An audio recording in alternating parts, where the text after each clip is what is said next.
This is Plow pose. I'm going to start here, and I touch down to attach the icing. I'm just going to conform to the edge of the cookie and stay as close to the edge as I can without going over the edge. And I'm going to stop there. Now I'm going to go back and define the other leg. To do this one, you'd really have to have a picture of what the plow looks like in the end because it's kind of abstract. But once you know where the lines go, it's really quite easy. Here's the other arm. And these are his buttons because he's kind of scrunched up. And then he gets his happy face. The mouth, you can see I kind of didn't do that from as far above because you don't have that much time. This is triangle pose. I'm going to start with his head or her head. Then this is the arm that's touching the ground, and I try to make sure I'm making it as wide as that upper arm.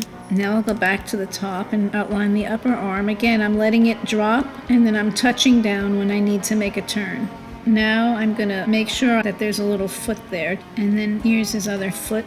And then you just need the 3 buttons, which I usually make a little bigger so they don't just look like the eyes, and I make the eyes a tiny bit smaller. And then again, the smiling, happy yoga guy.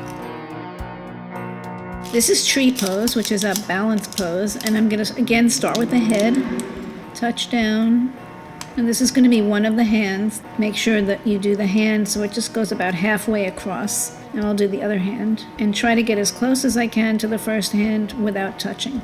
This is the foot that is up, give it a little foot action, and this is the other foot. Sometimes you can put 3 buttons, or if you can only fit 2, that works also.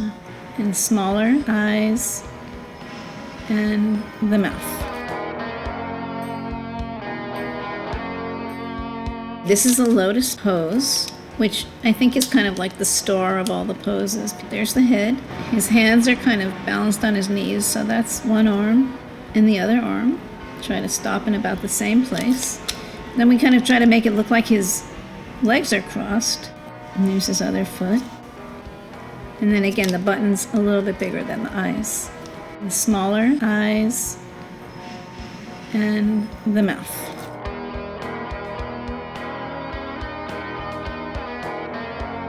This is Warrior 3, and we're going to start with his arm and do his body first. I kind of curve the line to sort of give it a little bit of character and don't necessarily follow the edge exactly. Alright, here's his foot because he's balanced on one foot. And then his head is just sticking up above his arm, his face, and his 3 buttons.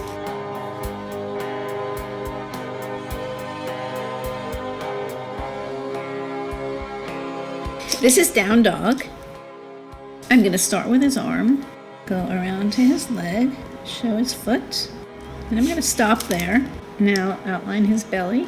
And he gets a nice round head. I try to think that I'm just making a real circle so the head comes out nice and round. Eyes, big smile because he loves yoga, and the 3 buttons.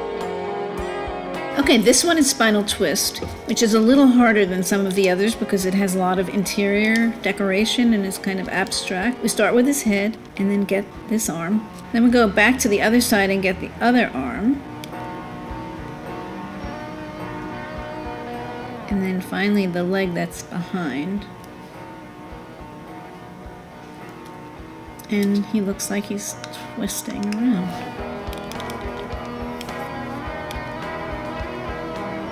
This is Warrior 1. Here's his arm, one of his arms that's up in the air.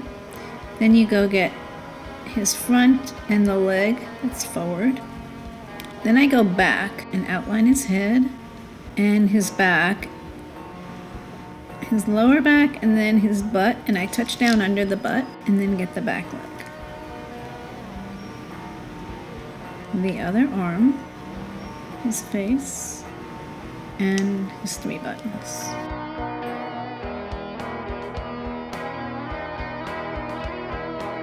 This is Wheel Cookie. It's kind of a back bend, and it's a more advanced pose. So we're going to do one arm, follow it around the outer edge. This is a foot, so I'm going to try to make it look like a foot. Again, making the head as round as I can. upside down smile and his buttons.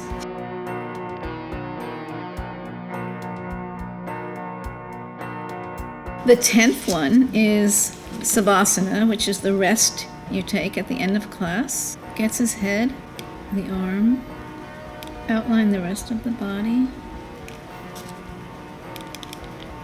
the other foot, buttons, eyes, and the mouth.